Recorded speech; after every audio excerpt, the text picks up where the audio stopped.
மசோதா நிறைவேற்றத்திற்கு பாஜக திமுகவினுடைய ஆதரவை நாடலாம் என்ற ஒரு கருத்தை பதிவு செய்திருக்கிறார் திரு ப சிதம்பரம். மாநில உரிமைகளை பாதுகாத்திடும் வகையிலேதான் திமுகவினுடைய நிலைப்பாடு இருக்கும் என எம்பிக்களுடனான கூட்டத்தில் கருத்தை பதிவு செய்திருக்கிறார் திரு மு க ஸ்டாலின்.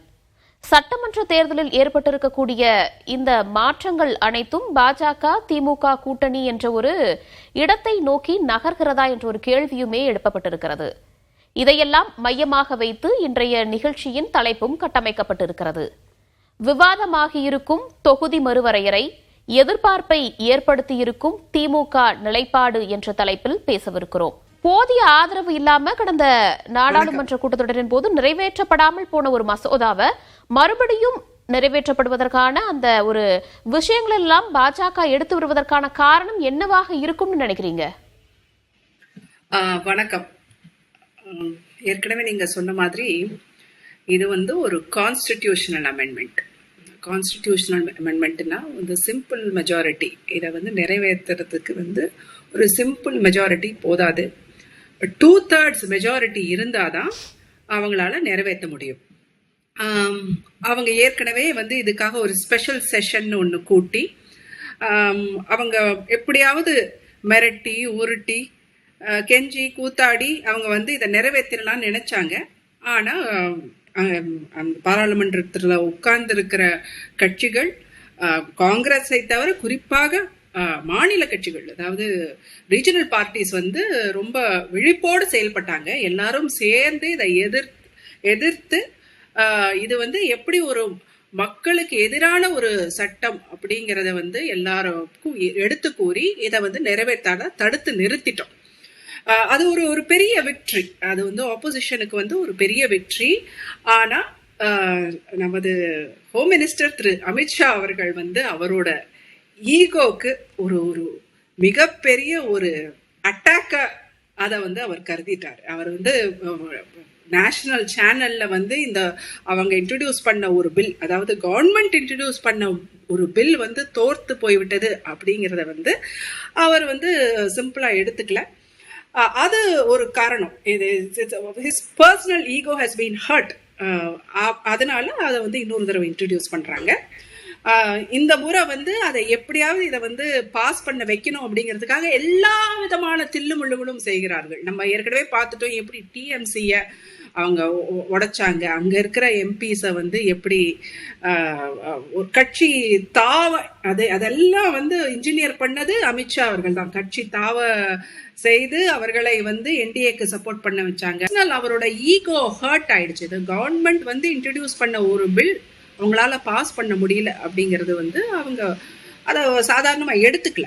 அது நம்பர் 1. ரீசன் நம்பர் 2, அரசாங்கத்துக்கு மேல ஒரு மிகப்பெரிய அதிருப்தி. அதுவும் பல்வேறு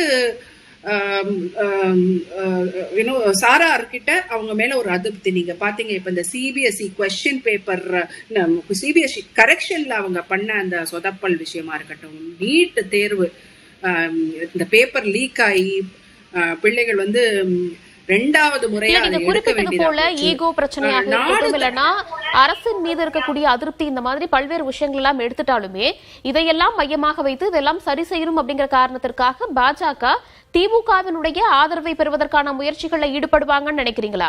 இல்ல, அவங்க என்ன செய்வாங்க, பிஜேபி அவங்க எல்லாரோட ஆதரவும் ஏற்கனவே கட்சியை உடைக்கிறதுக்கெல்லாம் ட்ரை பண்ணிருக்காங்களே. அவங்க தான் டிஎம்சியே உடைச்சிட்டாங்க. இங்க சிவசேனா உத்தவ் தாக்கரேவோட அந்த பார்ட்டியே உடைச்சிட்டாங்க. அதே மாதிரி அங்க ஆம் ஆத்மி கட்சி ராஜ்யசபால 8 எம்பிஸ் நினைக்கிறேன், அவங்க அப்படியே தாவி அவங்களோட சப்போர்ட்டை பாஜகவுக்கு கொடுத்துட்டாங்க, என்டிஏக்கு கொடுத்துட்டாங்க. இந்த மாதிரி அவங்க எல்லாம் தான் ட்ரை பண்ணுவாங்க. அவங்க இங்கேயும் அந்த மாதிரி அவர்களுக்கு தெரியும், அவங்கள்ட்ட நம்பர்ஸ் இல்லை அப்படிங்கிறது தெரியும், 2/3 மெஜாரிட்டி இல்லைன்னு தெரியும். ஆனா நம்ம இங்க தமிழகத்துல இயங்குற கட்சிகள் இதனால நம்ம தமிழக மக்களுக்கும் சரி, பாஜக என்னதான் இப்படி ஒரு முயற்சியில் ஈடுபட்டாலும் திமுக அதற்கு எப்படி எதிர்வினை ஆற்றுவாங்க, இதை ஏற்றுக்கொள்வார்களா? திமுக நம்ம மாநிலத்தோட நலனை கருதி அவங்க நிலைப்பாடு ஏற்கனவே இந்த பில்ல அவங்க கடுமையா எதிர்த்து இருக்கிறாங்க. நம்ம பார்த்தோம் ஏப்ரல் மாசத்துல அப்போதைய முதலமைச்சர் திரு M.K. ஸ்டாலின் அவர்கள் வந்து இதை ஒரு கருப்பு சட்டம் அப்படின்னு சொல்லிட்டு அந்த பில்லையே எரிச்சாங்க. ஸோ ஒரு கடுமையா ஒரு எதிர்ப்பு நிலைப்பாட்டை எடுத்திருக்கிறாங்க. அதுலேருந்து மாறுபட மாட்டாங்க அப்படின்னு நாங்க நம்புறோம். ஏன்னா இதுல வந்து நம்ம தென் மாநிலங்கள் வந்து மிகப்பெரிய அளவுல இழப்பு நமக்கு காத்துக்கிட்டு இருக்கு. ஏன்னா நீங்க பாத்தீங்கன்னா அவங்க வந்து ஃபர்ஸ்ட் 2011 பாப்புலேஷன் பேசிஸ்ல ஒவ்வொரு ஸ்டேட்டுக்கும் வந்து சீட்ஸ் ஒதுக்கீடு செய்வோம் அப்படின்னு சொல்லியிருக்கிறாங்க. அந்த மாதிரி 2011 பாப்புலேஷன் அப்படின்னா நம்ம மிகப்பெரிய அளவுல வந்து சீட்டுகளை இழப்போம். நீங்க உத்தரப்பிரதேஷ், பீகார் மாதிரி மாநிலங்கள் அவங்களோட பாப்புலேஷன் வந்து எத்தனையோ மடங்கு வந்து கூடி இருக்கு. அப்படிங்கிற போது அவங்களுக்கு வந்து கூடுதல் சீட்டு வரும். இன்னொரு ஃபார்முலா ஒண்ணு சொல்றாங்க, எல்லா ஸ்டேட்டுக்கும் வந்து 50% கூட்ட போறோம், ஒரே மாதிரி சீரா கூட்ட போறோம். அந்த விதத்திலயும் நமக்கு வந்து அது சரிபட வராது. நான் ஏன்னு உங்களுக்கு எக்ஸ்பிளைன் பண்ணிடுறேன். இன்னைக்கு நீங்க பாத்தீங்கன்னா உத்தரப்பிரதேசோட number of seats in parliament வந்து 80. தமிழ்நாடு அண்ட் புதுச்சேரி பாத்தீங்கன்னா 40. இத 15% என்ன வித்தியாசம் ரெண்டுத்துக்கும்? அவங்க 80, நம்ம 40 அப்படின்னா வித்தியாசம் வந்து 40 சீட்டு. இப்ப வந்து அவங்க 50% உத்தரப்பிரதேசுக்கு ஏத்துறாங்கன்னு வச்சுக்கோங்க. அந்த 80 என்னவாகும்? 120 ஆயிரும். ரைட்டா? அதே மாதிரி தமிழகத்துக்கு வந்து நம்பர் ஆஃப் சீட்ஸ் வந்து தமிழகம் அண்ட் பாண்டிச்சேரி வந்து 60 ஆகும்.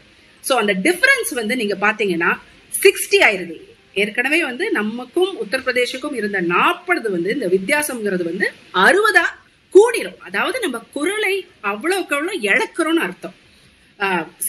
இங்கேந்து வந்து எம்பிஸ் வந்து எலெக்ட் ஆகி போறாங்கன்னா அவங்க வந்து அவங்களோட கான்ஸ்டிடுவன்சியோட ரெப்ரசன்டேட்டிவ் மட்டும் இல்ல, அவங்க தமிழகத்தோட ரெப்ரசன்டேட்டிவ். நாளைக்கு வந்து மேகதாது இஷ்யூவா இருக்கட்டும், காவேரி இஷ்யூவா இருக்கட்டும், இதுல வந்து எந்த கட்சியா இருந்தாலும் கட்சி பாகுபாடு இல்லாமல் எல்லாரும் தமிழகத்துக்கான குரலாக பாராளுமன்றத்துல டெல்லியில இருப்பாங்க அப்படின்னு நம்ம நம்புறோம்.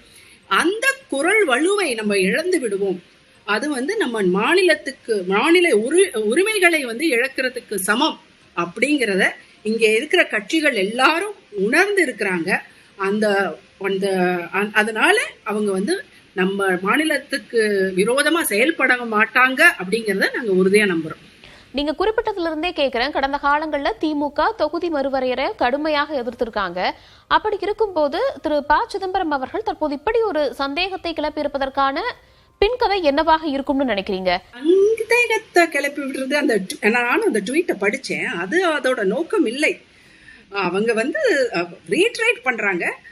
வந்து இது வந்து இது வந்து நிறைய பேர் வந்து காங்கிரஸுக்கு ஆதரவா வந்து திமுக செயல்பட மாட்டாங்க அப்படின்னு சொல்றாங்க. இது காங்கிரஸுக்கு ஆதரவு இல்லை. இதுக்கு அகேன்ஸ்டா செயல்படுறது வந்து தமிழகத்துக்கான ஒரு உரிமை பிரச்சனை இது. அதனால இதை நம்ம எல்லாரும் சேர்ந்து நிறுத்தியே தீரணும். பிஜேபி அப்கோர்ஸ் அவங்கள ரீச் அவுட் பண்ணி அவங்கள வந்து அவங்க சைடு வந்து தாவரத்துக்கான எல்லா வழிகளும் செய்து கொண்டிருக்கிறார்கள். அந்த வலையில போய் மாட்டிடாதீங்க அப்படின்னு ஒரு ஃப்ரெண்ட்லி வார்னிங்